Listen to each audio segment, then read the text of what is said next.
Hello everyone, আমি শ্রীরূপ রয়েছি তোমাদের সঙ্গে। আর তোমরা শুনছো বিভিন্ন রকম ভূতের গল্প দিয়ে সাজানো আমাদের এই audio story series scary tales.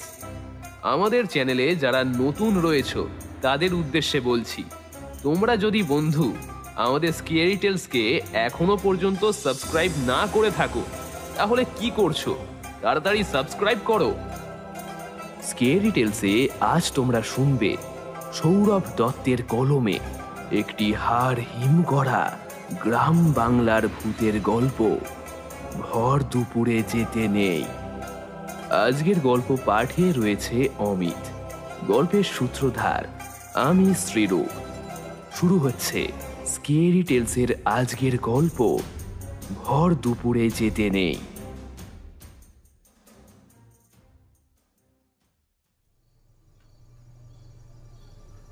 Mittir বাড়িতে দুপুরবেলায় সিনেমার আসর বসেছে। প্রতিবেশীরা সবাই গা ঘেঁষাঘেঁষি করে মেঝেতে বসে সিনেমা দেখছে। রঞ্জনার মা হাঁ হয়ে টিভির দিকে তাকিয়েই আছে। রূপা আর বুলি তা দেখতে পেয়ে হা হা করে হাসতে থাকে। ও জেঠি, হাঁটা বন্ধ করো গো, না হলে তো মাছি ঢুকে যাবে। রূপার কথা শুনে বেজায় চটে যায় রঞ্জনার মা। হতো ছাড়ি মেয়ে, দেখ বউ দেখ, তোর মেয়ের কথাবার্তার ছিঁড়ি ছাদ দেখানা দেখ। রূপা আর বুলির মা মেয়েদেরকে ধমক দিয়ে চুপ করে বসায়।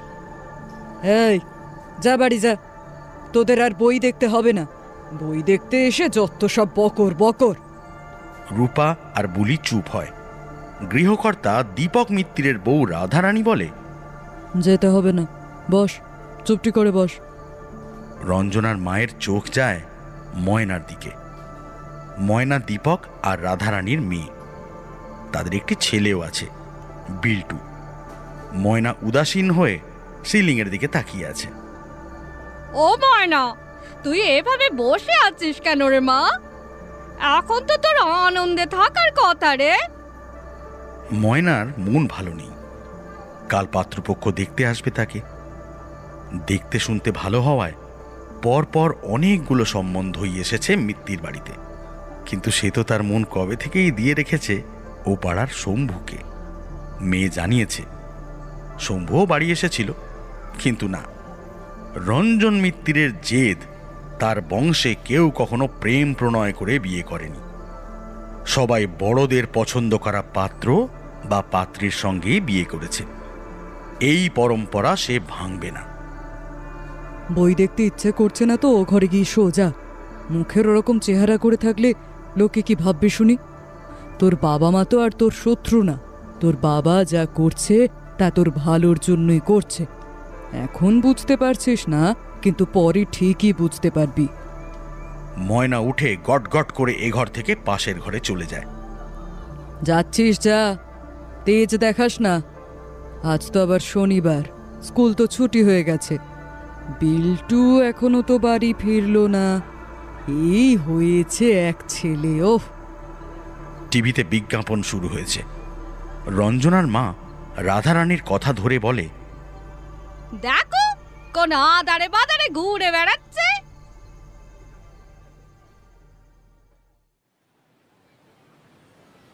স্কুল ছুটির ঘন্টা বেজেছে অনেকটা আগেই। বাইরে খাঁ খাঁ রোদ, চারিদিকে তেমন লোকজন নেই। এই ভর দুপুরে স্কুল ছুটির পর বিল্টু তার সহপাঠী অভির সাথে বেরিয়েছে প্রকৃতি ভ্রমণে। এই গরমে খালের জল শুকিয়ে একদম তলানিতে। খাল পাড়ে বসে কাদা জলে চ্যাং মাছের কিলবিলানি দেখতে দুজনের বেশ ভালো লাগে। ওরা বসে থাকে বকের প্রতীক্ষায়, কখন বক আসবে আর মাছকে ছোঁ মেরে তুলতে যাবে, আর তখনই তারা ঢিল ছুঁড়বে বককে লক্ষ্য করে। অনেকক্ষণ অপেক্ষা করার পরও কোনো এক অজ্ঞাত কারণে একটা বকও এলো না। আজ মনে হয় আর বক আসবে না। বিল্টু, ওরা মনে হয় বুঝতে পেরেছে, প্রত্যেক দিন দেখছে তো আমরা আসছি আর ঢিল মারছি। হ্যাঁ, তাই হবে মনে হয়। চল বাড়ি যাই। দুজনে উঠে দাঁড়িয়ে প্যান্টের পিছনটা ঝেড়ে নেয়। হাঁটতে থাকে তারা। ছোট বাজার পেরিয়ে কাঁচা রাস্তা ধরে হাঁটছে দুজনে। রাস্তার দুপাশে বড় মাঠ। বিল্টু আর অভি দুজনের বাড়ি একই পাড়াতে, কিন্তু গ্রামের অনেকটা ভিতরেই তাদের বাড়ি। হঠাৎ বাঁশির শীষ কানে আসে দুজনের। ওই দেখ অভি। বিল্টু আঙুলের ইশারায় অভিকে দেখায়। দূরে এক বৃদ্ধা মহিলা, মাথা ভর্তি পাকা চুল, আর হাতে হাওয়াই মিঠাই ও আরও কি কি সব নিয়ে চলেছে। হাওয়াই মিঠাই কাঠি ভাজা খেতে লাগে ভারী মজা, আমার বাঁশি দেয় শেষ মন করে ইস পিস, ছুটে আয় কে আছিস কে কোথায়, নিয়ে যা লেবু লজেন্স খেয়ে যা, আরো আছে কত কিছু, দেখে যা চেখে যা, দেখে যা চেখে যা, দেখে যা চেখে যা। তোর কাছে কত টাকা আছে অভি? অভি হাফ প্যান্টের পকেটে হাত ঢুকিয়ে 8 আনা পায়। এই তো 8 আনা আছে, চল দেখি। দুজনে বৃদ্ধার দিকে ছুটল। দুজনেই তাকে উদ্দেশ্য করে চেঁচিয়ে ডাকতে থাকলো পিছন থেকে। ও দিদা, দিদা, দিদা দাঁড়াও। বৃদ্ধা এগিয়েই চলেছে। অভি বা বিল্টু কারোর ডাকেই কোনো ভ্রুক্ষেপ করে না। সে কি কানে শুনতে পায় না? এত জোরে জোরে চেঁচানো সে শুনতে পারছে না। বুড়ি তখনও তার হাওয়াই মিঠাই কাঠি ভাজার কবিতা আওড়ে চলেছে। অভি আর বিল্টু দৌড়ে বৃদ্ধার সামনে এসে দাঁড়িয়ে হাঁপাতে থাকে। বৃদ্ধা তার কবিতা থামায়। দিদা, ও কখন থেকে চেঁচিয়ে যাচ্ছি, শুনতে পাচ্ছ না? হাওয়াই মিঠাই কত করে? তুই কত টাকা দিতে পারবি? আমার কাছে তো 8 আনাই আছে। বৃদ্ধা হাত পাতে। অভি 8 আনা পকেট থেকে বের করে বৃদ্ধার হাতে দেয়। বৃদ্ধা হাওয়াই মিঠাইয়ের একটা প্যাকেট ছিঁড়ে অভির হাতে দিল। প্যাকেট ছিঁড়ে বিল্টু আর অভি হাওয়াই মিঠাই খেতে থাকে। বৃদ্ধা সেখানে ঠায় দাঁড়িয়েই থাকলো। অভি আর বিল্টুর খাওয়া দেখে যাচ্ছে সে। অভির চোখ যায় বৃদ্ধার চোখের দিকে। এভাবে তাকিয়ে আছো দিদা, খাবে? এটুকুতে তো আমার খিদে মিটবে না গো বাচ্চা। বৃদ্ধা কথা বলতে বলতে খ্যানখ্যানে গলায় হাসতে থাকে। আর হঠাৎই বৃদ্ধার শারীরিক বাহ্যিক পরিবর্তন হতে থাকে। অভি আর বিল্টু দুজনে বিস্ফারিত চোখে তা দেখতে থাকে। বৃদ্ধার সাদা চুল কালো হয়ে জট পাকাতে থাকে। মুখের চামড়া গলে গলে পড়ছে। লম্বা নাকের 2 ছিদ্র থেকে পোকা বেরিয়ে উড়ে এসে হাওয়াই মিঠাইয়ের উপর বসে। বৃদ্ধার চোখের মণি গলে গলে পুঁজ বের হচ্ছে। বিল্টু আর অভি দুজনেই ভয়ে চেঁচিয়ে ওঠে। অভি অজ্ঞান হয়ে যায়। অভির হাত থেকে হাওয়াই মিঠাই মাটিতে পড়ে গড়াগড়ি খেতে থাকে। বৃদ্ধার চেহারার এমন নোংরা অবস্থা দেখে বমি উঠে আসে বিল্টুর। আর তার মধ্যেই বিল্টু অভিকে গা ধরে নাড়িয়ে ডেকেই চলেছে। অভি, অভি ওঠ, অভি ওঠ। বৃদ্ধা এগিয়ে আসে ওদের দিকে। বিল্টু ভয়ে কেঁদে ফেলে। কাঁদতে কাঁদতে অভিকে ঝাঁকিয়ে চলেছে সে তার প্রিয় বন্ধুকে রেখে কিছুতেই পালাবে না। অভি, অভি ওঠ, অভি ওঠ। বৃদ্ধার নজর এবার বিল্টুর উপর। সে এগিয়ে চলে বিল্টুর দিকে। বৃদ্ধার নাক থেকে অজস্র মাছি ঝাঁকে ঝাঁকে বেরিয়ে আসতে থাকে। বন বন শব্দ করে বিল্টুকে ছেঁকে ধরে মাছির ঝাঁক। বিল্টু 2 হাত নাড়িয়ে তাড়াতে থাকে তাকে ছেঁকে ধরা মাছিদের। সঙ্গে করতে থাকে বিল্টুর। দুপুরে স্কুলের মিড ডে মিলে খাওয়া মৃদুলা পিসির হাতের সয়াবিন ভাত পেট ঠেলে বেরিয়ে আসে। সেই কুৎসিত চেহারা বিল্টুর সামনে এসে থামে। হাত প্রসারিত করে হঠাৎ বিল্টুর 2 কানে সজোরে চাপড় মারে।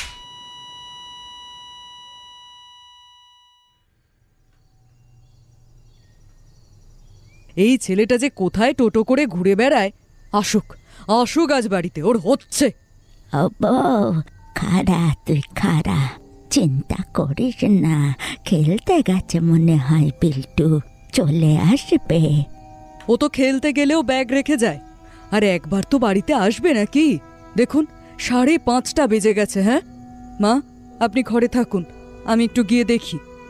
রাধারানী শাশুড়িকে ঘরে বসিয়ে বিশুর বাড়ি যায়। বিশু আর বিল্টু একই ক্লাসে পড়ে। ভাবল সে যদি কিছু জেনে থাকে। বিশু, ঘরে আছিস? ঘর থেকে বিশু আর বিশুর মা বেরিয়ে এলো। হ্যাঁ কাকিমা, বলো। দিদি আসেন আসেন, ভেতরে আসেন। না না বিশুর মা, এখন আর ভিতরে যাব না। বিল্টু কোথায় জানিস বাবা? ওমা, ও বাড়ি যায়নি? না দিদি, স্কুল ছুটি হয়েছে সেই কখন, এখনো সে ঘরে আসেনি। কাকিমা, ও তো প্রতিদিন অভির সাথে খালপাড়ে যায় স্কুল ছুটির পরে। এতক্ষণ তো আর খাল পাড়ে থাকবে না, মাঠে খেলতে গেল নাকি কি জানি। না, আজ তো খেলা হচ্ছে না মাঠে কাকিমা। খেলা হচ্ছে না? যাই তাহলে অভিদের বাড়ি দেখে আসি। আসি দিদি, আসি। মা, আমি কাকিমার সাথে যাব? যা, ঠিক আছে। এই শোন, তারপর কিন্তু সোজা বাড়ি চলে আসবি, বুঝেছিস? রাধারানী বিশুকে সঙ্গে করে নিয়ে অভির বাড়ি যায়। অভিদের উঠোনে এসে দেখে অভির মাও যথারীতি অভির অনুপস্থিতিতে তাকে নিয়ে গজগজ করে চলেছে। রাধারানী বুঝল যে অভিও বাড়ি ফেরেনি। অভির মা ছেলের এই রকম গতিক দেখে বলে, হ্যাঁ রে, স্কুলে প্রতিদিন খেতে দিচ্ছে বলে পেটে আর খিদে নেই, তাই না? তাই এত আদারে বাদারে ঘুরে বেড়ানো। আয় না আজ বাড়ি, তোর বাপকে দিয়ে তোর একটা ব্যবস্থা করছি, দাঁড়া। রাধারানী বাড়ি ফিরে আসে। বিল্টুর বাবা দীপক অফিস থেকে বাড়ি ফিরতেই এই সব কথা শুনেই তার কপালে চিন্তার ভাঁজ পড়ে যায়। সন্ধ্যা বসে গেছে, এখনো তো ঘুরে বেড়াবে না। ও তো এমন বেয়াক্কেলে ছেলে নয়। অভিও মনে হয় বিল্টুর সঙ্গে ছিল, সেও বাড়ি ফেরেনি এখনো। চলো তো আরেকবার। রাধারানী আর দীপক আবার যায় অভির বাড়ি। অভিও ফেরেনি তখনও। অভির বাবা বলহরি চিন্তায় রাগে গর্জে ওঠে, ছেলেটাকে একবার পাই, ঠ্যাং খোঁড়া করে রেখে দেবো। স্কুলে আর যেতে হবে না ওকে। সন্ধ্যা পেরিয়ে গেল, তখনও যখন দুটো বাচ্চা বাড়ি ফেরে না, তখন দুই বাড়িতে দুই মায়ের মাথায় হাত। হ্যাঁ গো, বিল্টুর কি হলো? কি হলো বলো তো? এভাবে দুজন গ্রাম থেকে গায়েব হয়ে গেল। কেউ কি ওদের ধরে নিয়ে গেল নাকি? কিছু করো ওগো, শুনছো? কিছু করো। যারা মিত্তির বাড়িতে দুপুরের সিনেমা দেখতে আসে তারা সবাই মিত্তির বাড়ির উঠোনে জমায়েত হয়েছে। সবাই সারা গ্রাম জুড়ে খুঁজে বেড়ায় পাড়ার দুই ছেলেকে। বাড়ি বাড়ি গিয়ে তারা জিজ্ঞাসা করে, অভি বা বিল্টু তারা কি কাউকে দেখেছে? সবার উত্তরেই হতাশাই মেলে। দীপক একজন প্রতিবেশীকে দিয়ে পাঠায় ঘটকের বাড়ি। তাকে বলতে বলা হয় যে ময়নার শরীরটা ভালো নেই, তাই কাল যেন বাড়িতে পাত্রপক্ষ না আসে। একটা রাত পেরিয়ে গেল, বিল্টু বা অভি কারোর খোঁজ পাওয়া গেল না। সারা পাড়ায় রটে গেল ছেলে ধরার গুজব যে বিল্টু আর অভিকে ছেলে ধরায় তুলে নিয়ে গেছে। একটা দিন থেকে একটা সপ্তাহ কেটে গেল। বাবা মায়েরা ছেলে মেয়েদের বিদ্যালয়ে পাঠাতে ভয় পাচ্ছে। কয়েকজন হাতে গোনা ছাত্রছাত্রী ছাড়া কেউ তেমন আর ক্লাসে আসছে না। প্রধান শিক্ষক হরিপদ মণ্ডল অন্যান্য সহকারী শিক্ষকদের সাথে মিটিংয়ে বসলেন। কিভাবে ছাত্রছাত্রীদের বিদ্যালয়মুখী করা যায় সেই নিয়েই তাদের আলোচনা। প্রধান শিক্ষক হরিপদ মণ্ডল বললেন, আমাদের বিদ্যালয়ের দুই ছাত্র বিল্টু আর অভি আজ 1 সপ্তাহ হলো নিখোঁজ। কোনো খবর পাওয়া গেল না। হ্যাঁ, পুলিশ খোঁজ করছে। বিষয়টা নিঃসন্দেহে চিন্তার এবং ভয়েরও বটে, কিন্তু ভয়কে তো আর সিংহাসনে বসিয়ে শিক্ষাকে পিছনে ফেললে তো চলবে না। সহকারী শিক্ষক রবীন বিশ্বাস বললেন, কিন্তু ছেলে ধরার ভয়ে কেউ তো আর স্কুলেই আসতে চাইছে না। দেখো, ওদের মনের ভয় কিন্তু তোমাদেরকেই কাটাতে হবে। কিন্তু কিভাবে? বাদল বিশ্বাস স্কুলের অন্য আরেকজন সহকারী। তার মনে দ্বিধা আছে, যে গ্রামবাসীদের মনের ভয় আদৌ দূর করা সম্ভব? ইংরেজি শিক্ষক শম্ভু সরকার প্রথম থেকেই সব আলোচনা চুপ করে শুনছে। সেটা তোমাদেরকেই করতে হবে। প্রত্যেক ছাত্রছাত্রীর বাড়ি তোমরা ভাগে ভাগে যাও, তাদের অভিভাবকদের বোঝাও, সাবধানতা মেনে তারা তাদের বাচ্চাদের যেন বিদ্যালয়ে পাঠান। প্রয়োজনে তারা নিজেরাও এসে তাদের বাচ্চাদের বিদ্যালয়ে দিয়ে যাক, আর ছুটির সময় আবার নিয়ে যাক। আমাদেরকে সর্বদা মাথায় রাখতে হবে যে এখনই বাচ্চাদের ভিত তৈরির সময়। ভিত যদি একবার নড়বড়ে হয়ে যায় তাহলে যে ভবিষ্যতে বড় সমস্যা হবে। মিটিং শেষে প্রধান শিক্ষকের কথা মতো একজন সহকারী শিক্ষক এক পাড়ায় যায়। রবীন বিশ্বাস যায় দক্ষিণ পাড়ায়, বাদল রায় যায় বারুই পাড়ায়, ভানু দাস যায় কামার পাড়ায়, আর শম্ভু সরকার শ্মশান পাড়া। শম্ভু তখন শ্মশান পার করেছে। পাশের কাঁচা রাস্তা ধরে কিছুটা গেলেই শ্মশান পাড়া। শ্মশান পেরিয়ে রাস্তা ধরে কয়েক পা হাঁটতেই রাস্তার পাশে ঘাসের উপর একটা ব্যান্ড পড়ে থাকতে দেখে শম্ভু। থামে সে। রাস্তা সংলগ্ন এপাশের জমি লতা আর জঙ্গলে ভর্তি, আর সেই কবে বাজ পড়েছিল শিশু গাছে। সেই মৃত শিশু গাছ গোড়ার কিছু অংশ নিয়ে এখনো দাঁড়িয়ে আছে, তার অতীতের প্রমাণ রাখতে। ব্যান্ডটা শম্ভু হাতে তুলে ধরে দেখে। এইরকমই একটা ব্যান্ড সে বিল্টুর হাতেও দেখেছিল। তারপর মাথা নাড়িয়ে মনকে বোঝায় এইরকম ব্যান্ড অনেক ছাত্রই হাতে পড়ে। প্রাইমারি স্কুলের বাইরে মানিকের দোকানে এরকম ব্যান্ড হাজারও পাওয়া যায়। কি মনে হলো ব্যান্ডটা পকেটে ঢুকিয়ে হাঁটতে হাঁটতে পাড়ার মধ্যে প্রবেশ করে শম্ভু। শঙ্করের মাকে ছাত্রছাত্রীদের রোজ স্কুলে যাওয়ার প্রয়োজনীয়তা বোঝাতে গেলে শঙ্করের মা শম্ভুকে উল্টো পাঠ বুঝিয়ে দেয়। আগে বিল্টু আর অভিকে পাওয়া যাক, তারপর না হয় শঙ্করকে স্কুলে পাঠানোর কথা ভাবা যাবে। ঠাকুরই জানে ওরা কোন অবস্থাতে আছে, আদৌ বেঁচে আছে কি না তাও তো জানি না। না না বাবা, আগে বেঁচে থাকলে তারপর তো পড়াশোনা নাকি। শম্ভু যথাসম্ভব বোঝানোর চেষ্টা করে অন্য বাড়ির দিকে এগোলো। দক্ষিণ পাড়ায় দাস বাড়িতে শুভরঞ্জন দাসের বউ মধু ছেলে মুকুলকে সবে ভাত খাইয়েছে। মুকুলের বয়স 5, আসছে বছরে স্কুলে ভর্তি হবে সে। মধু সবে মুকুলকে শুতে বলবে, ঠিক তখনই বাইরে সেই গলার স্বর, হাওয়াই মিঠাই কাঠি ভাজা খেতে লাগে ভারী মজা, আমার বাঁশি দেয় শেষ মন করে ইস পিস, ছুটি আয় কে আছে কে কোথায় নিয়ে যা লেবু লজেন্স চেখে যা, আরো আছে কত কিছু দেখে যা মা হাওয়াই মিঠাই। হাওয়াই মিঠাইয়ের কথা কানে আসতেই মুকুল লাফাতে লাফাতে হাওয়াই মিঠাইয়ের বায়না করতে থাকে। ওহ, লাফাস না, চল। মুকুল লাফাতে লাফাতে দৌড়ে এসে দরজার মুখে দাঁড়িয়ে ওই বৃদ্ধা মহিলাকে ডাকতে থাকলো, ও ঠাকুমা এদিকে আসো। বৃদ্ধা থামে। বৃদ্ধার চোখে শিকারীর দৃষ্টি ফুটে ওঠে। শিকার স্বয়ং শিকারীকে আমন্ত্রণ করছে। বৃদ্ধা সামনের রাস্তা থেকে এক পা করে এগিয়ে আসে মুকুলের দিকে। মুকুল লাফাতে থাকে। অবোধ, বুঝতেও পারে না যে তার ভবিতব্যে কি আছে। এক পা করে তার দিকে বিপদ এগিয়ে আসছে। কি নেবে দাদু ভাই? হাওয়াই মিঠাই। হাওয়াই মিঠাই কত করে গো বুড়িমা? 1 টাকা। 1 টাকা? আচ্ছা, ওকে একটা প্যাকেট দিন।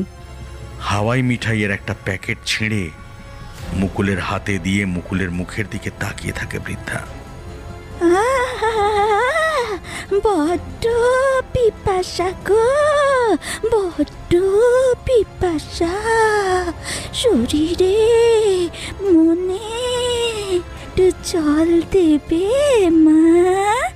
হ্যাঁ বুড়িমা, দাঁড়ান, আমি টাকা আর জল নিয়ে আসছি। মধু ঘরে এসে খাটের বিছানার নিচ থেকে 1 টাকার একটা কয়েন বের করে আর রান্নাঘরে গিয়ে মিট কেসের উপর সাজানো স্টিলের গ্লাসের মধ্যে 1 গ্লাস নামিয়ে মাটির ফিল্টার থেকে জল ভরে বাইরে এসে দেখে কোথায় বৃদ্ধা, কোথায় মুকুল? কেউ নেই সেখানে। মুকুল, এই মুকুল, মুকুল কোথায় গেলি? মধু মুকুলের নাম ধরে ডাকতে ডাকতে যখন মুকুলের কোনো উত্তর পেল না, তখন মধু বুঝল যে তার বাড়িতেই সর্বনাশটা ঘটল। মধুর হাত থেকে জলের গ্লাসটা পড়ে গিয়ে দুয়ারের মাটি ভেজালো। হাওয়াই মিঠাই বিক্রেতা বৃদ্ধা যেন মধুর শরীর থেকে তার প্রাণটুকু কেড়ে নিয়েছে। দরজা খোলা রেখেই দিশাহীনভাবে ছুটতে ছুটতে চেঁচাতে থাকে মধু। ওগো, তোমরা কে কোথায় আছো গো? আমার সর্বনাশ হয়ে গেল।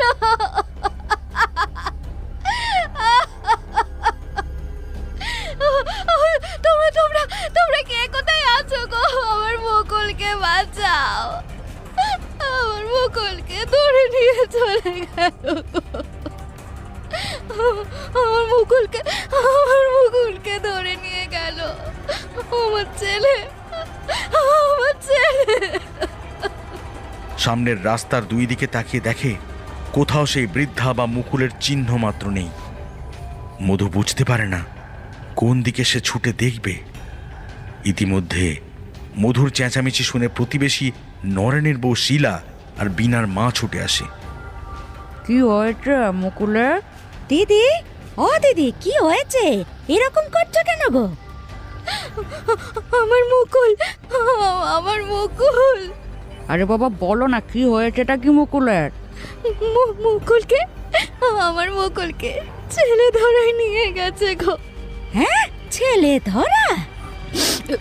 খানিক আগে এক বুড়ি হাওয়াই মিঠাই নিয়ে যাচ্ছিল। মুকুল তো কেনার জন্য খুব বায়না শুরু করলো। তারপর মুকুল হাওয়াই মিঠাই নিল আর বুড়ি বলে বুড়ির নাকি পিপাসা পেয়েছে। মানে আমি জল আর টাকা আনতে গিয়েছিলাম, ফিরে এসে দেখি দুজনের কেউই নেই গো দিদি। আমার মুকুলটাকে বাঁচাও। মুকুলের মা, তুমি ওই দিকটা যাও, তাড়াতাড়ি যাও যাও যাও। আমরা বরং এই দিকটা দেখছি। জোরে জোরে ডাকতে ডাকতে যাও আর বলি কি, শোনো, সবাইকে চেঁচিয়ে চেঁচিয়ে জানাতে যাও যে মুকুলকে পাওয়া যাচ্ছে না, বুঝলে? রাস্তার একদিকে মধু ছুটল আর অন্যদিকে শিলা আর বিনার মা। মুকুল দাঁড়া, বুড়ি মা, আমার ছেলেটাকে ছেড়ে দিন। ভালোই মুকুলকে ছেড়ে দাও বুড়ি, না হলে গ্রামবাসীরা যে তোমার কি অবস্থা করবে সেটা তুমি কিন্তু ভাবতেও পারছো না। মুকুল, হ্যাঁ মুকুল, মুকুল, কে কোথায় আছো গো? ঘর থেকে বেরো। আমার মুকুলকে এক বুড়ি ধরে নিয়ে গেছে গো। ওকে বাঁচাও ওকে। শিলা, বিনার মা আর অন্যদিকে মধুর হাঁক ডাক আর চেঁচামেচিতে পাড়ার অন্যরা ঘর থেকে বেরোয়। সব কথা শুনে তারাও খোঁজাখুঁজি শুরু করে। অনেকক্ষণ খোঁজাখুঁজির পরও যখন মুকুলকে পাওয়া গেল না, মধু বাড়ি ফিরে ঘরের দুয়ারে বসে কপাল চাপড়াতে থাকে। সারা উঠোন জুড়ে বসে আছে প্রতিবেশীরা। শুভরঞ্জন পাশের গ্রামের মজুমদার বাড়ির কাঠ কাটার কাজ করে। কাঠের মন অনুযায়ী টাকা পায়। প্রতিবেশী ধীরেন সাইকেল চেপে শুভরঞ্জনকে খবর দিতেই আকাশ ভেঙে পড়ে তার মাথায়। এই নিয়ে গ্রামে পরপর 3 জন বাচ্চা নিখোঁজ। গ্রামবাসীদের মধ্যে একটা চাপা আতঙ্কের অনুপ্রবেশ ঘটেছে। রাতে শুয়ে শম্ভু হাতে শ্মশান পাড়ায় যাওয়ার সময় রাস্তার পাশের ঘাসের ওপর থেকে কুড়িয়ে পাওয়া ব্যান্ডটা, সেইটা নিয়ে নাড়াচাড়া করতে করতে ভাবে ময়নার কথা।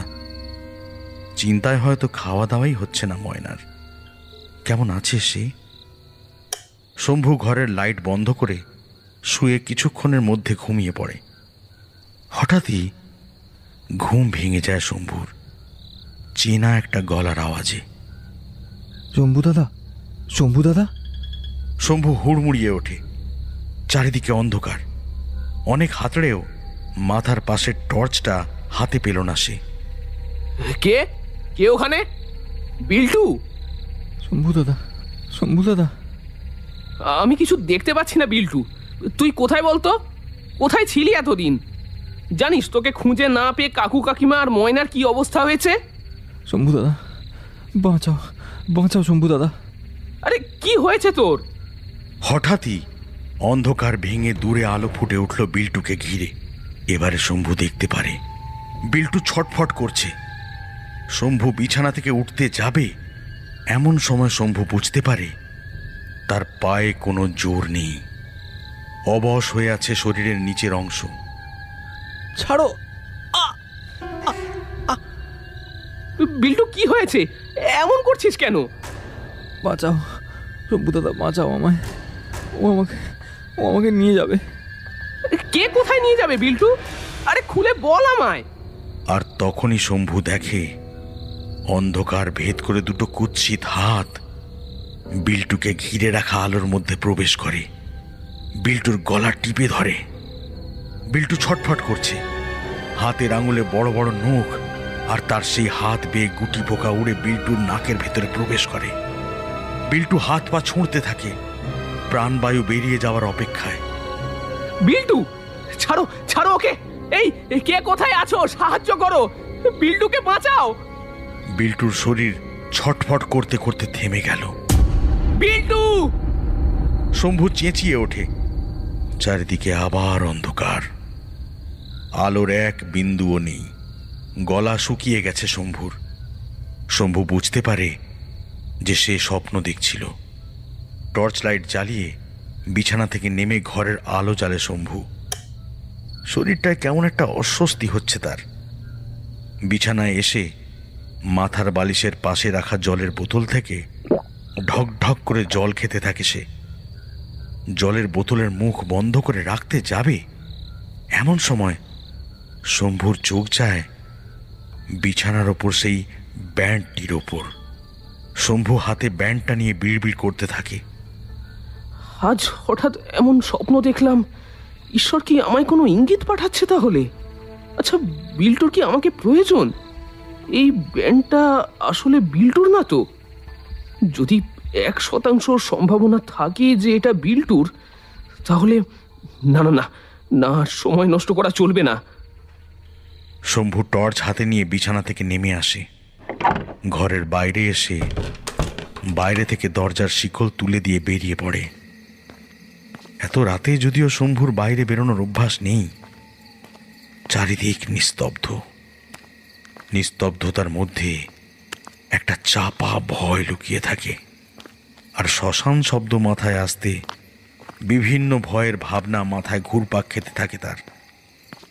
শম্ভু হাট ছাড়িয়েছে, পুকুর ছাড়িয়েছে। শম্ভুর নিজের হাঁটার শব্দই নিজের বুকে কেমন যেন এক ভয়ের অনুভূতি সৃষ্টি করেছে। শম্ভু টর্চের আলোটাকে সামনে এদিক ওদিক করতে থাকে। শম্ভুর খালি মনে হতে থাকে কেউ বুঝি তার পিছনে পিছনে আসছে। এই ঘন অন্ধকার যেন তাকে গিলে খেতে চাইছে। শম্ভু বারবার পিছনের দিকে ঘুরে তাকায়। চাষের জমি পেরিয়ে এবার শম্ভু শ্মশানে পৌঁছেছে। মায়ের মন্দিরে একবার প্রণাম করে নেয় সে। গা ছমছম করছে তার। কাছেই কোথাও পেঁচা ডেকে ওঠে। শম্ভু বুকে সাহস নিয়ে এগিয়ে চলে। শম্ভু এসে থামে সেই জায়গায় যেখান থেকে এই ব্যান্ডটি পেয়েছিল সে। চারপাশে টর্চ মারতে থাকে। হঠাৎ শম্ভুর দু পায়ের ফাঁক থেকে ছুঁচো শব্দ করতে করতে বেরিয়ে পড়ল। শম্ভু কেঁপে ওঠে। শম্ভু ছুঁচোর দৌড়ানোর পথে টর্চ জ্বালালো। আলো গিয়ে পড়ে লতা পাতায় জাপটে ধরা কুয়োর দিকে। এই কুয়োর কথাটা বেমালুম ভুলেই গিয়েছিল সে। এখন বাজারে 40 পাইপের কল আছে। ওটাই এখন গ্রামবাসীদের নিত্যদিনের খাওয়ার জলের উৎস। শম্ভু ছোটবেলায় এই কুয়োর গল্প শুনেছিল একবার তার ঠাকুরদার কাছ থেকে। এই কুয়ো নাকি যে কয়জন লোক শ্রম দিয়ে খুঁড়েছিল, হঠাৎ বজ্রপাতে তারা প্রত্যেকে এই মাঠেই মারা যায়। তাছাড়া এই কুয়ো থেকে জলের কোনো সুরাহা সেই সময় হয়নি। হঠাৎ শম্ভুর মনে হলো, বিল্টু আর অভি সেদিন এই দিকে আসেনি তো? খেলতে খেলতে কি কুয়োর মধ্যে পড়ে গেল নাকি? শম্ভু হাতে টর্চ নিয়ে সামনের লতা ছিঁড়তে ছিঁড়তে কুয়োর দিকে এগুলো। কুয়োর পাশে দাঁড়িয়ে মাথা ঝুঁকিয়ে কুয়োর ভিতর টর্চ মারে। কুয়োর গভীরতা অনুযায়ী আলো নিচে পৌঁছচ্ছে না।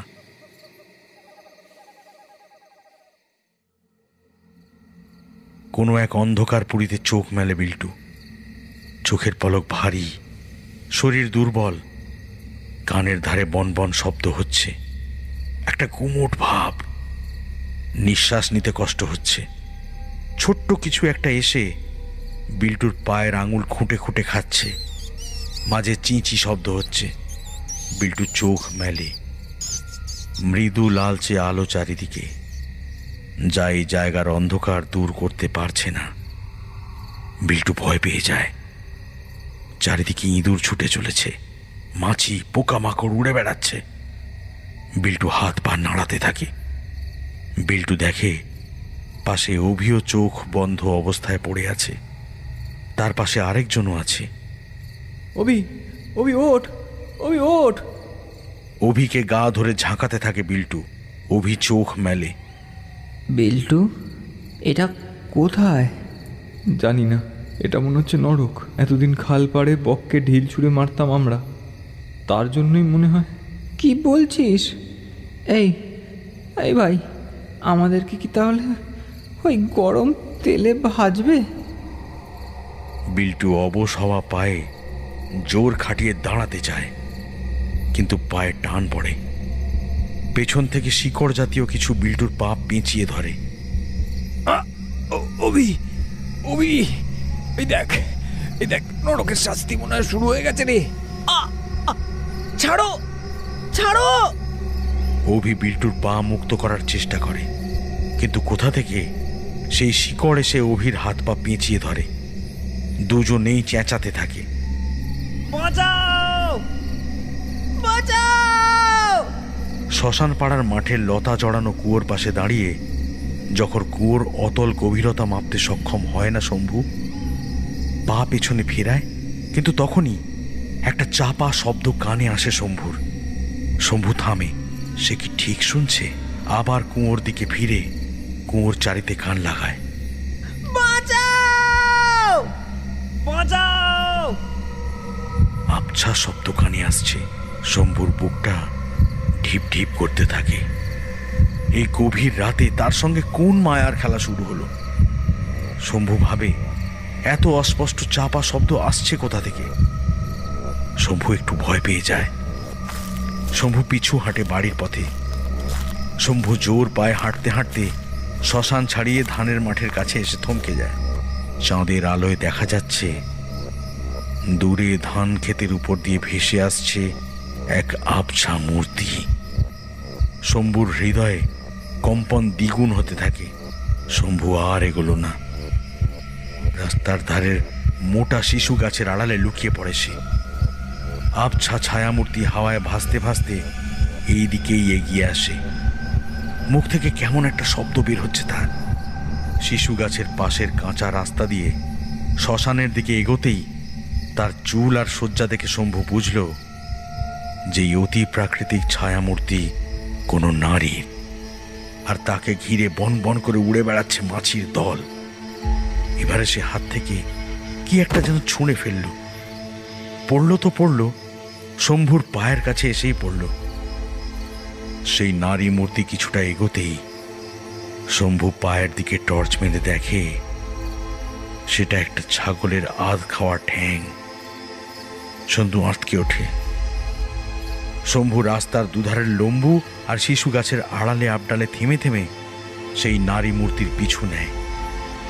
সেই নারী মূর্তি শ্মশান পার করে সেই মাঠে আসে, যেই মাঠে কিছুক্ষণ আগে শম্ভু গিয়েছিল। পরিত্যক্ত লতায় জড়ানো কুয়োর উপরে সেই ছায়ামূর্তি এসে ভাসতে থাকলো। শম্ভু দেখছে। তারপর সেই মূর্তি ধীরে ধীরে কুয়োর ভেতরে অদৃশ্য হয়ে গেল। শম্ভু দ্রুত পায়ে এগিয়ে কুয়োর কাছে আসতেই শোনে কেমন একটা অদ্ভুত শব্দ ভেসে আসছে কুয়োর ভেতর থেকে। শম্ভু ঠিক বুঝতে পারল না যেটা কিসের শব্দ। এতদিন সে ভেবেছিল বাচ্চাদেরকে ছেলে ধরায় তুলে নিয়ে গেছে, কিন্তু এখন তার মনে হচ্ছে বাচ্চারা এই অলৌকিক শক্তির কবজায় থাকলেও থাকতে পারে। শম্ভু এত কিছু আর একসঙ্গে ভাবতে পারছে না। হৃদযন্ত্রের লাফানি তাকে নিয়ন্ত্রণে আনতে হবে। সে দ্রুত পায়ে কখনো দৌড়ে কখনো বা জোরে হেঁটে বাড়ি এসে খাটে শুয়ে পড়ে।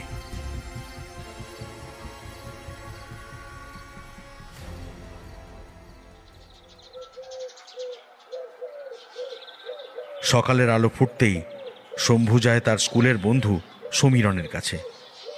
সমীরনের কাঠের ব্যবসা, শাল, সেগুন, লম্বু, মেহগিনি এই সমস্ত গাছ কিনে কাঠ আবার বিক্রি করে দেয়। অল্প দিনেই কাঠের ব্যবসা সে ভালোই রমরমা করেছে। সমীরন সবে ঘর থেকে বেরিয়েছে, কয়েক জায়গায় গাছ কেনা আছে, সেখানে যাবে। সঙ্গে তার দুই সহযোগী মঙ্গল আর রামপ্রসাদ। শম্ভুকে আসতে দেখে, কি ব্যাপার সকাল সকাল? তুই কি বেড়াচ্ছিস কোথাও? হ্যাঁ রে, দক্ষিণ পাড়ায় গাছ কাটা আছে। এই তোর সাথে কথা আছে, একটু এদিকে আয় তো।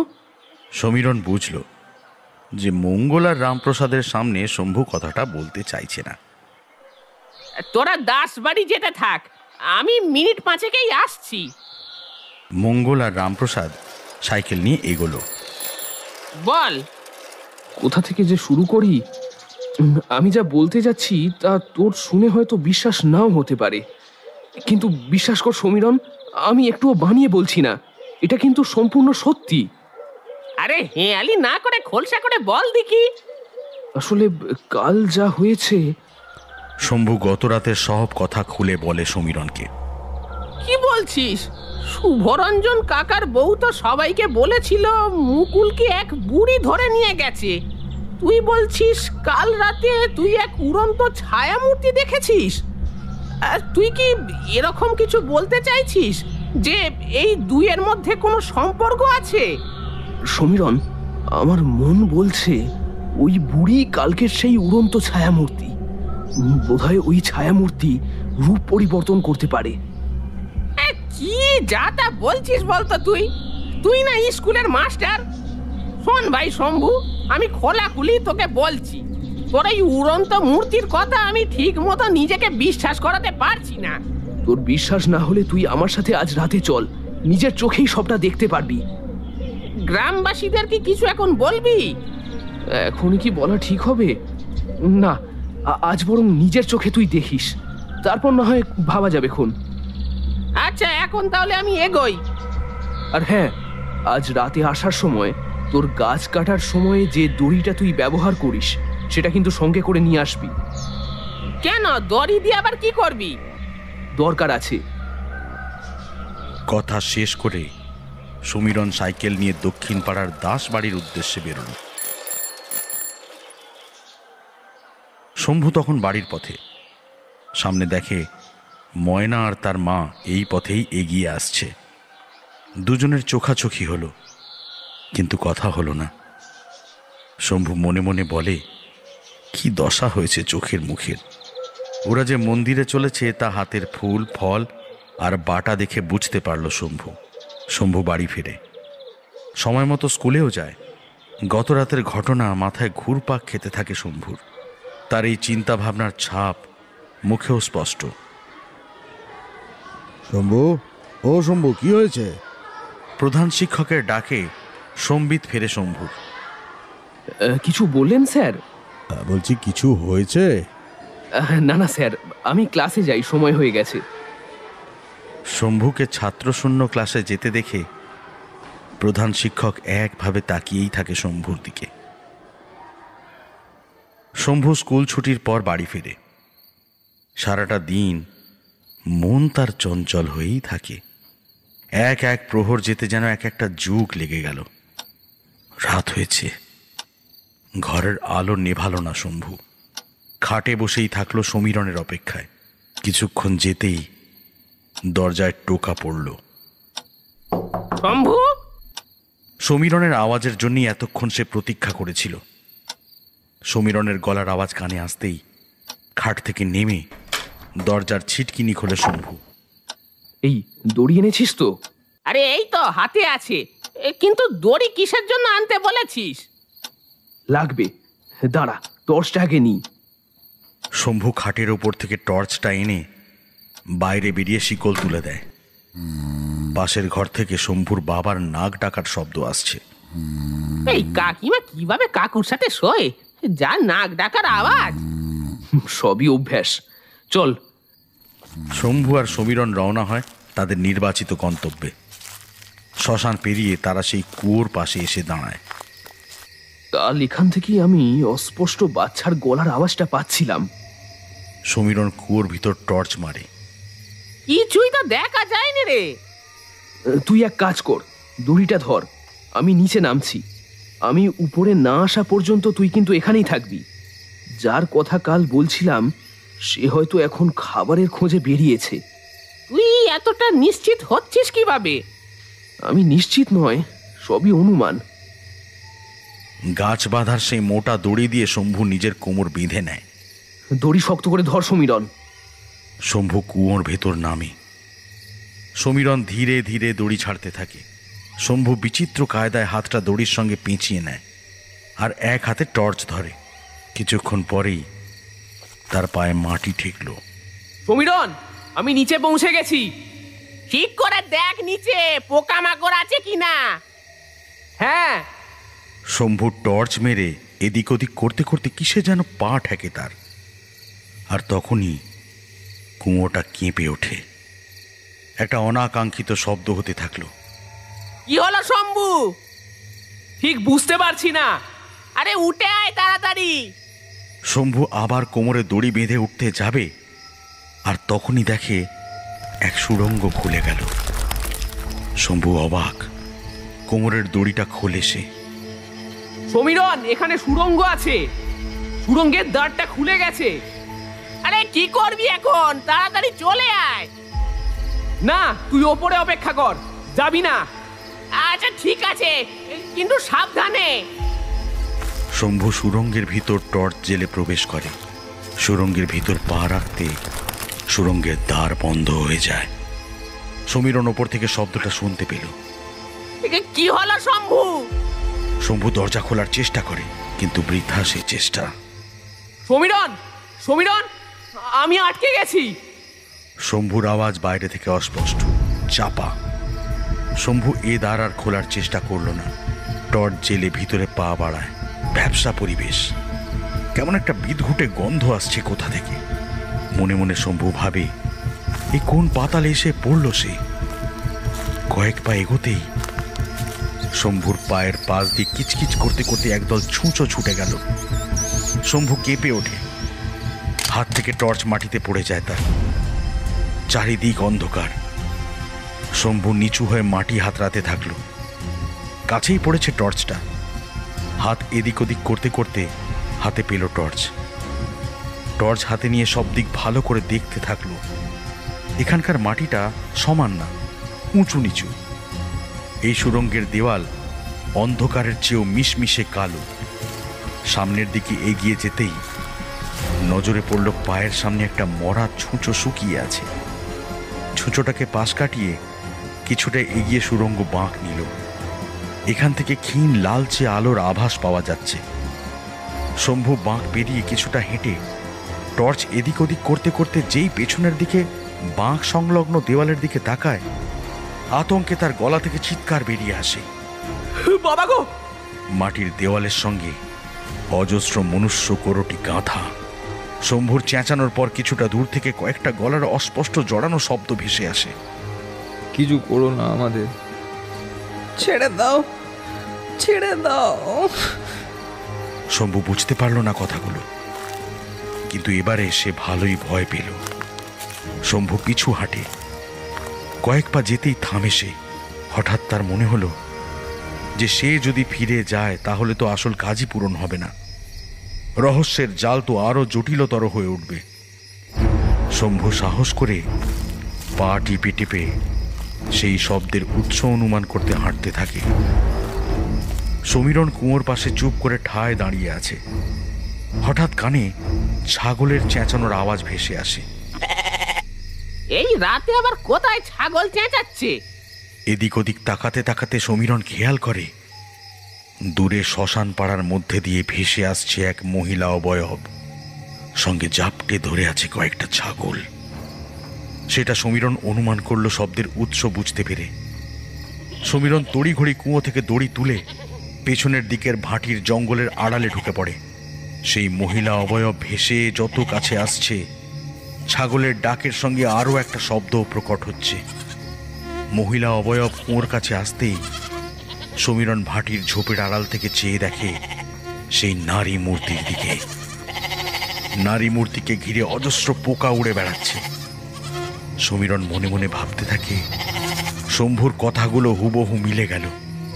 কিন্তু এবারে সমীরণের শম্ভুর জন্য ভয় হতে থাকলো।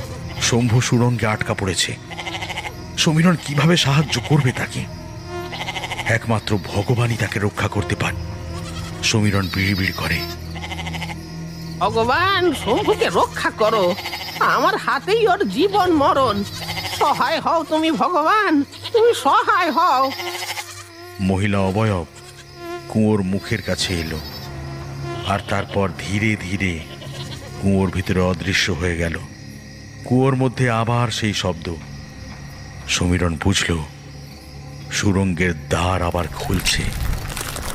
শম্ভু হাঁটতে হাঁটতে যখন পৌঁছায় শব্দের উৎসে, আলো গিয়ে পড়ে সোজা বিল্টুর মুখের ওপর। এক অদ্ভুত দড়ির ন্যায় লম্বা বস্তু অভি আর বিল্টুকে পেঁচিয়ে দেওয়ালের সঙ্গে টান টান করে রেখেছে। মুখেও জড়িয়ে আছে। খানিক আগের অস্বাভাবিক স্বরের কারণটা বুঝতে পারল শম্ভু।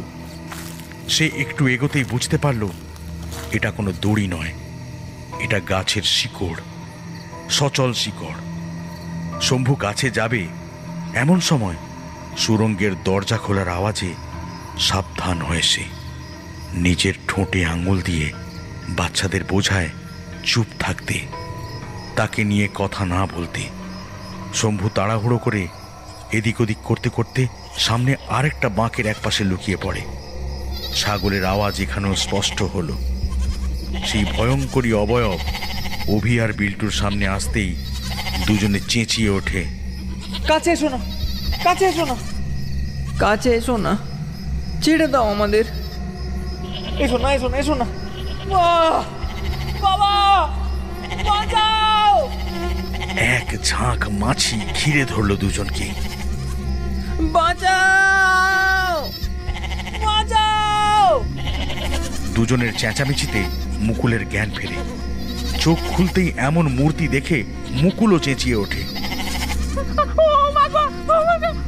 আমার ভয় করছে, আমার কাছে এসো না, আমার কাছে এসো না। কুৎসিত চেহারা এগিয়ে আসে মুকুলের দিকে। মা, বাবা, তোমরা কোথায়? আমায় ছেড়ে দাও, ও মা, মা আমায় বাঁচাও। মহিলা ছাগল ছাড়ে। ছাগলগুলো মাটিতে ধপ করে পড়ে এদিক ওদিক চেঁচিয়ে ছুটতে থাকে।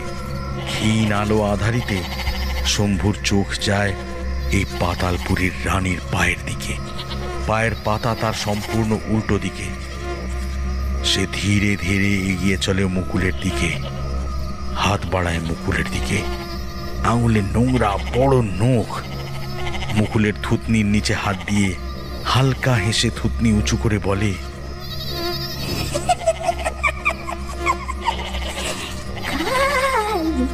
তৃতীয় প্রহরের মধ্যে তোদের সব ভয়ের অবসান হবে।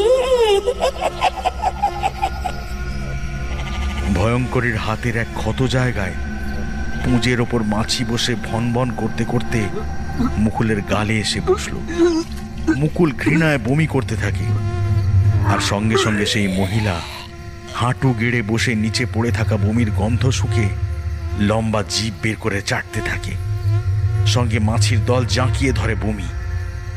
পিছনের দেওয়াল থেকে শিকড় এসে মুকুলের হাত পা জড়িয়ে তাকে অভি আর বিল্টুর মতো দেওয়ালের সাথে টান টান করে রাখে। শম্ভু নিজের মুখ চেপে ধরল। মনে মনে ভাবতে থাকে, কি বলল এই পাতালের পিশাচ? তৃতীয় প্রহরের মধ্যে ওদের সব ভয়ের অবসান হবে? কি বোঝাতে চাইল সে? এর অর্থ কি? এর অর্থ কি এই রকম যে তৃতীয় প্রহর অর্থাৎ দুপুরের মধ্যে সে বাচ্চাদের প্রাণবায়ু নিয়ে নেবে? শম্ভুর হাঁটু কাঁপতে থাকল। সেই পিশাচ এদের কাছ থেকে সরে গিয়ে ছুটে বেড়ানো ছাগলদেরকে ধরতে বেরোল। শম্ভু দূরে লুকিয়েই থাকল। সমীরণ এক পাও নড়ল না ভাটির জঙ্গল থেকে।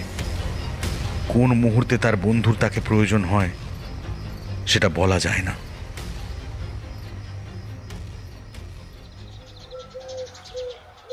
রাত কাটল, ভোরের আলো সবে ফুটল। সমীরণের পা মশার কামড়ে ফুলে উঠেছে। দিনের দ্বিতীয় প্রহরের শেষ অর্ধ। সমীরণের ধৈর্য মানে না। ভাটির জঙ্গল থেকে বের হয়ে কুয়োর সামনে এসে দাঁড়ায় সে। আবার সেই সুরঙ্গের শব্দ।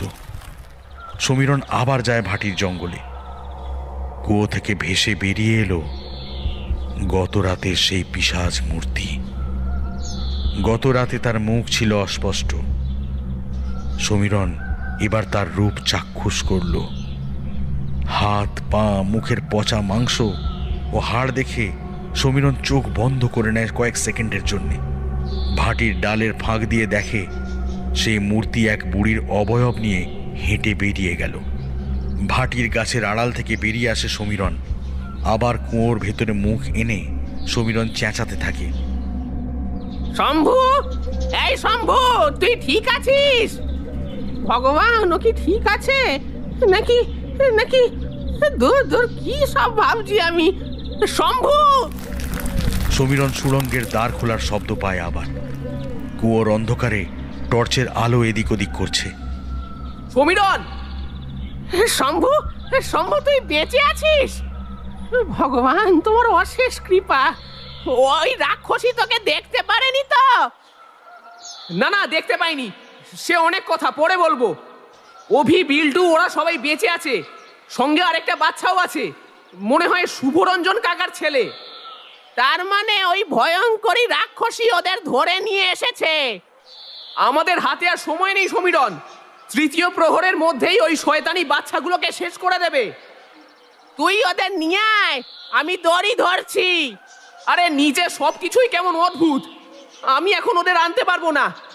নিচে জানিস গাছের শিকড় জাতীয় কিছু একটা ওদের পেঁচিয়ে ধরেছে। আমি ওদেরকে ছাড়াতে পারবো না। কাছে গেলে হয়তো আমাকেও জড়িয়ে ফেলবে। তাহলে কি করবি? তুই এক কাজ কর, তুই বরং গ্রামে খবর দে। এক মুহূর্ত আর নষ্ট করিস না। সে আবার কখন চলে আসবে আমরা কেউ জানি না। আচ্ছা ঠিক আছে, আমি যাচ্ছি। সমীরণ ছুটে যায় গ্রামের ভেতর। অভি, বিল্টু, শুভরঞ্জন দাস সবার বাড়ি খবর যায়। শোনো সবাই, গ্রামে পিশাচ ঢুকেছে। ওরাই সব বাচ্চাদের তুলে নিয়ে যাচ্ছে। ওদের বড় বিপদ। তাড়াতাড়ি চলো তোমরা, তোমরা কিছু একটা করো। তৃতীয় প্রহরের সূচনা হলো। অন্ধকার লোকে বাচ্চারা ভয়ে ছটফট করছে। বাঁচাও শম্ভু দাদা, বাঁচাও, আমাদের বাঁচাও। তোরা ভয় পাস না, সবাই আমাদের উদ্ধার করতে আসছে। তোরা সাহস রাখ। মা, বাবা, তোমরা কোথায়?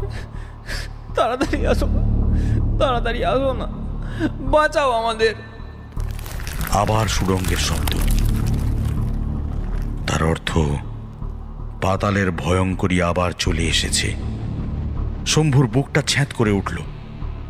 শম্ভু মনে মনে ভাবে, তাহলে কি তাদের জীবন এই অন্ধকারেই মিশে যাবে? সে আর ময়নার মুখ কোনো দিনও কি দেখতে পারবে না? আর এই তিনজন তার মা বাবার কাছে কোনো দিন ফিরতে পারবে না। মনে হয় সে চলে এসেছে। আমি লুকিয়ে পড়ি, আমি আছি। তোদের কোনো ভয় নেই, তোদের কিচ্ছু হবে না। আমার প্রাণ থাকতে তোদের ওই শয়তানির হাতে আমি মরতে দেব না। চিন্তা করিস না তোরা। শম্ভু সেই আগের জায়গায় গিয়ে লুকিয়ে পড়ে। উড়ন্ত পোকামাকড়ের শব্দ নিয়ে সেই অলৌকিক মূর্তি প্রবেশ করল। হাতে তার কয়েকটা মরা কাক। পাশের বাঁধা ছাগল ম্যাঁ ম্যাঁ করে ডাকতে থাকলো। মহিলা বাচ্চাদের সামনে এসে হাসতে থাকে। বাচ্চারা ভয়ে চেঁচিয়ে ওঠে। মহিলা হাসির তেজ আরো বাড়ায়। আর ছাগলও অজানা কারণে চেঁচিয়ে চলল। ভয়ঙ্করী এগিয়ে যায় সামনের মাটির দেওয়ালের দিকে। যে দেওয়ালের সাথে শিকড় টানে টান টান হয়ে আছে তিনজন, তার পাশে দেওয়ালে অঙ্কিত এক অদ্ভুত চিত্রে হাত দেয় সে। আর তখনই যেন পাতালে ধস নামার পরিস্থিতি। ওপরের মাটির ছাদ থেকে হালকা মাটি খসে খসে পড়ছে। দেওয়ালের আরেকটা অংশ খুলে গেল, উন্মুক্ত হলো সুড়ঙ্গের নতুন অংশ। চারিদিকে স্তূপ আকারে মানুষের হাড় আর করোটি, আর তার মাঝে উঁচু বেদিতে এক পৈশাচিক মূর্তি। দেহটা মানুষের মতোই, মাথায় শিং, কান পশুর মতো সুচালো, 6টি হাত, তীক্ষ্ণ নখ, পা অনেকটা হরিণের পশ্চাৎ পায়ের মতো কিন্তু মোটা, এবং খুরের বদলে নখ বিশিষ্ট। বেদির সামনে বিভিন্ন সরঞ্জাম সাজানো। সেই অদ্ভুত লালচে আলো এখনো বিদ্যমান, যদিও আলোর উৎস বোঝা গেল না। মহিলা আবার বাচ্চাদের সামনে এসে দাঁড়ালো। অভি, বিল্টু আর মুকুল শিকড় মুক্ত হলো। তিনজনকে টানতে টানতে নতুন উন্মুক্ত হওয়া জায়গায় নিয়ে আসে সেই মহিলা। ছাড়ো, ছাড়ো আমাকে, আমাকে ছাড়ো, মা, মা আমায় বাঁচাও। মহিলা বাচ্চাদের ভেতরে নিয়ে আসতেই এখানেও এক ঝাঁক শিকড় তাদের জড়িয়ে ধরল। তারপর বাঁধা ছাগলগুলোকে নিয়ে প্রবেশ করে নতুন উন্মোচিত হওয়া ঘরে। শম্ভু আড়াল থেকে বাইরে পা টিপে টিপে দ্বারের কাছ থেকে মুখ বের করে ভিতরে চাইল। শম্ভু বুঝল সামনের দৈত্যাকার মূর্তি এই শয়তানির আরাধ্য দেবতা। তার এই অন্ধকারের সাধনার জন্যে এই বাচ্চাদেরকে ধরে আনা। দৈত্য মূর্তির সামনে নিচে এসে বসল সে। সামনে এক ধারালো অস্ত্র। একটা ছাগলকে কাছে টেনে নিয়ে ধারালো অস্ত্রের আঘাতে ধড় থেকে মুন্ডু আলাদা করে দেয় পাতালের সেই ভয়ঙ্করী পূজারিনী। তিনজন বাচ্চাই এই দৃশ্য দেখে চেঁচিয়ে ওঠে। সেই কাটা মুন্ডু হাতে ধরে মুকুলের মাথায় ধরল ভয়ঙ্করী। রক্তে মুকুলের মাথা কপাল ভিজল। আমার ভয় করছে, চলে যাও এখান থেকে, সরে যাও। বিল্টু, অভি সবাই হাত পা ছোঁড়ার চেষ্টা করে বাঁধনরত অবস্থাতেই। তারপর একে একে আরো দুটো ছাগলকেও মুন্ডচ্ছেদ করে অভি আর বিল্টুর মাথা ভেজালো এই অন্ধকারের পূজারিনী। জন ভয়ে আর রক্তের স্পর্শে থরথর করে কাঁপতে থাকে। মাথা কপাল চুইয়ে রক্ত ঠোঁটের কাছে আসতেই থু থু করতে থাকে তারা। এবারে শয়তানি পদ্মাসনে বসে মাথা নাড়াতে নাড়াতে মন্ত্র জপ শুরু করে। এ ভাষা অন্ধকারের ভাষা, সাধারণ মানুষের বোধগম্য নয়।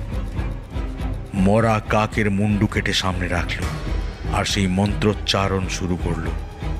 মন্ত্রোচ্চারণ যত এগোলো একটা কালো ধোঁয়া এসে সেই পিশাচির মাথার উপর দিকে জমাট বাঁধতে থাকল। শম্ভু ভাবে এই সুযোগ, আর বিলম্ব করলে হয়তো আর বাচ্চাদের প্রাণ রক্ষা করা যাবে না। অন্যদিকে সমীরণ গ্রামবাসীদের নিয়ে ছুটে আসছে। শ্মশানে তখন সবে মরা দাহ করতে আসা লোকেরা দেখে দলে দলে লোক ছুটে চলেছে কোথায়। সবাই অবাক। শম্ভু পা টিপে টিপে প্রবেশ করে নরকের উপাসনার ঘরে। মহিলা তার মন্ত্র চোখ বন্ধ করে জপ করেই চলেছে, আর তার মাথার উপর কালো ধোঁয়া আরো ঘন কালো হয়ে জমাট বাঁধছে। সদ্য ছাগলের মুন্ডচ্ছেদ করা অস্ত্রে এখনো রক্ত লেগে আছে। শম্ভু অস্ত্র হাতে তুলে নিয়ে অভি, বিল্টু আর মুকুলের কাছে গিয়ে সেই শিকড়ে আঘাত করতে যাবে, সেই সময় সচল শিকড় এসে শম্ভুর ডান হাত জড়িয়ে ফেলে। শম্ভু যে সব্যসাচী, শম্ভু বাঁ হাতে অস্ত্র নিয়ে শিকড়ে একের পর এক আঘাত করতে থাকে। বিল্টু, অভি আর মুকুল বাঁধন মুক্ত হয়। চল পালা তাড়াতাড়ি, এদিক দিয়ে আয়। ভয়ঙ্করীর কানে আসে শম্ভুর গলার আওয়াজ। চোখ খোলে সে। শম্ভুকে বাচ্চাদেরকে নিয়ে পালিয়ে যেতে দেখে চেঁচিয়ে ওঠে সে। না! শম্ভু পিছন ফিরে তাকায়, দেখে দৈত্যাকার মূর্তির চোখ লাল হয়ে উঠেছে। অজানা ভাষায় বেদিতে নত জানু হয়ে কি যেন বলছে সে। তার আচার আচরণে শম্ভু বুঝল অন্ধকারের দেবতার পূজায় বাধা পড়েছে, তাই সে ক্ষমা চাইছে। পাতাল নিবাসী এই পিশাচির মাথায় এতক্ষণে জমতে থাকা ধোঁয়া তার চারিদিকে পাক খেতে থাকে, যেন তাকে ঘিরে ঝড় ছুটছে। কালো ধোঁয়া ঘুরপাক খেতে খেতে একসময় সম্পূর্ণভাবে তার শরীরে প্রবেশ করে। পিশাচি বুক বিদীর্ণ করা শব্দে চেঁচিয়ে ওঠে। শম্ভুর হুঁশ ফেরে। চল তাড়াতাড়ি, আরে সাবধানে, সামনে দেখ। শম্ভু টর্চ ধরে। চারজনে দৌড়তে দৌড়তে সুড়ঙ্গের বাঁক পেরোয়। এখান থেকেও ভয়ঙ্করের চেঁচানোর আওয়াজ স্পষ্ট। হঠাৎ বিকট একটা শব্দ করে পাতালেরই অতি প্রাকৃতিক মহিলার শরীরটা ছিন্ন বিচ্ছিন্ন হয়ে যায়, আর অজস্র পোকামাকড়ে ভরে যায় সেই স্থানটা। পোকামাকড়ের ঝাঁক সেই পাতাল কুঠুরি থেকে বেরিয়ে সুড়ঙ্গ ধেয়ে বেয়ে আসে। পোকামাকড়ের শব্দ সুড়ঙ্গের মধ্যে প্রতিধ্বনিত হতে থাকে। বাচ্চাদের সাথে সাথে শম্ভুর হৃদযন্ত্র দ্বিগুণ তিনগুণ হারে ধুক ধুক করতে থাকলো। তাড়াতাড়ি ছোট, তাড়াতাড়ি ছোট, আমাদের সুড়ঙ্গের বাইরে পৌঁছতে হবে। সুড়ঙ্গের পরের বাঁকটাও পার করে তারা। আর বেশিক্ষণ নেই। টর্চের আলো এসে পড়ে সুড়ঙ্গের বদ্ধ দ্বারে। সুড়ঙ্গের দ্বারের নিচের পদচিহ্নে পা দেয় শম্ভু। শব্দ করে সুড়ঙ্গের দ্বার আবার খুলে যায়।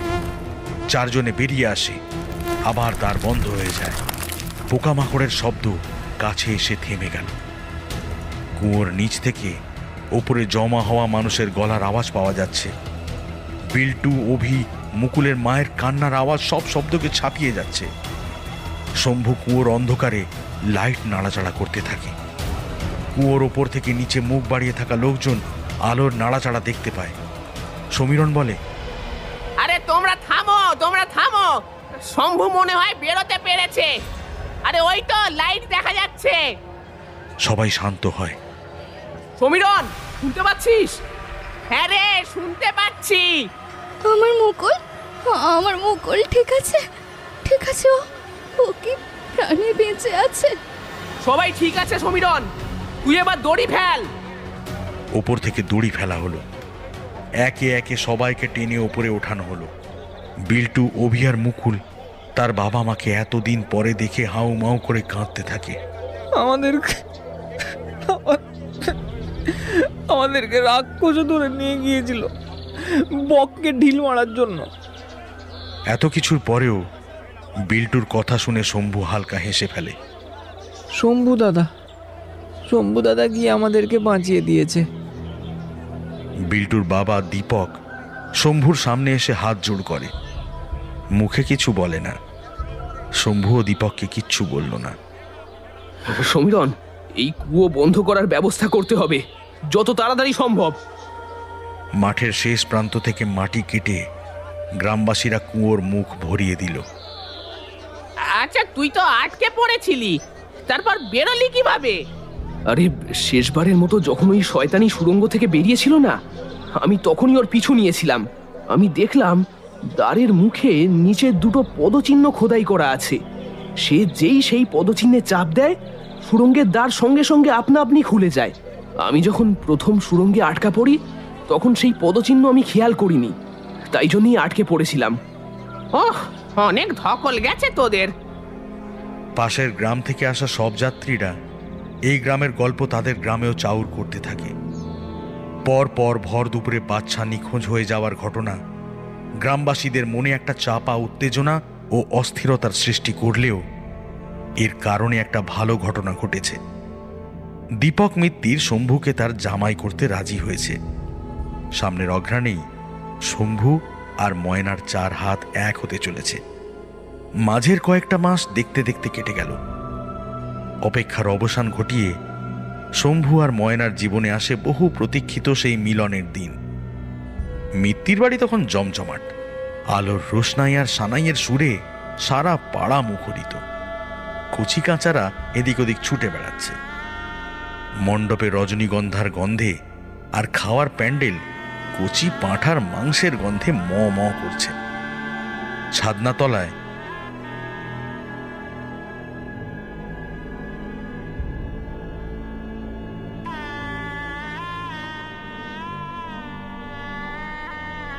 খাবারের প্যান্ডেলে তখন ভুলু মণ্ডল সবে মাংসের পিসটা মুখে তুলেছে। হঠাৎই লোডশেডিং। ছাদনা তলায় হই হই রব। এই কে কোথায় গেলি রে? জেনারেটরটা দেখ। হঠাৎই কোথা থেকে এক অদ্ভুত শব্দ ভেসে আসে। বুঝতে আর বাকি রইল না এটা কিসের আওয়াজ। অন্ধকারের মধ্যেই মাছির ঝাঁক ছেয়ে ফেলে বিয়ের মণ্ডপ ও খাওয়ার প্যান্ডেল। নিমন্ত্রিত অতিথিদের মধ্যে গোলযোগের সৃষ্টি হয়। অন্ধকারের মধ্যেই হাত পা ছোঁড়া শুরু হয়। মাছির ঝাঁক দমকা হাওয়ার মতো এসে বিয়ের আনন্দের পরিবেশ নষ্ট করে দিয়ে গেল। জেনারেটরের লাইন দেওয়া হয়, কারেন্ট আসে। উপস্থিত সবার মুখে একই প্রশ্ন, কোথা থেকে এলো এই মাছির ঝাঁক? শম্ভু নীরব, মুখে তার শুধু ভয়ের ছাপ। শম্ভুর শুধু মনে হতে থাকে, পাতালের ভয়ঙ্করী কি তাহলে আবারও ফিরে আসতে চলেছে? এ কি তারই বার্তা?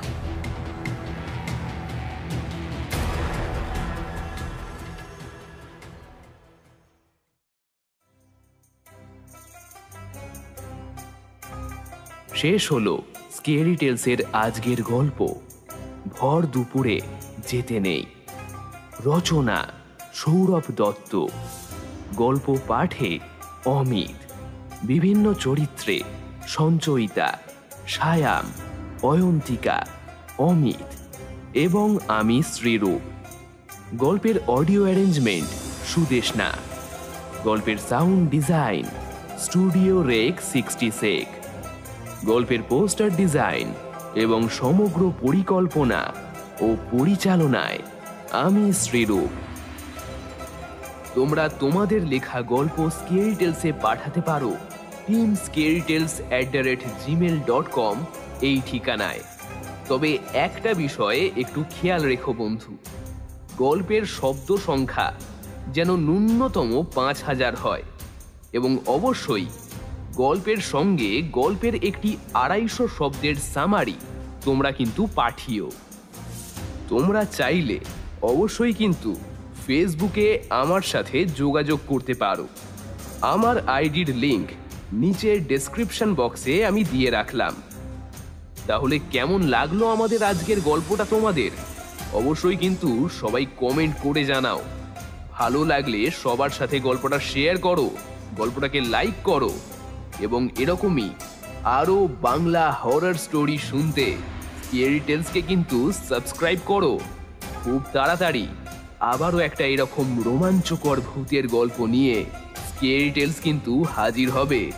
So stay tuned with us.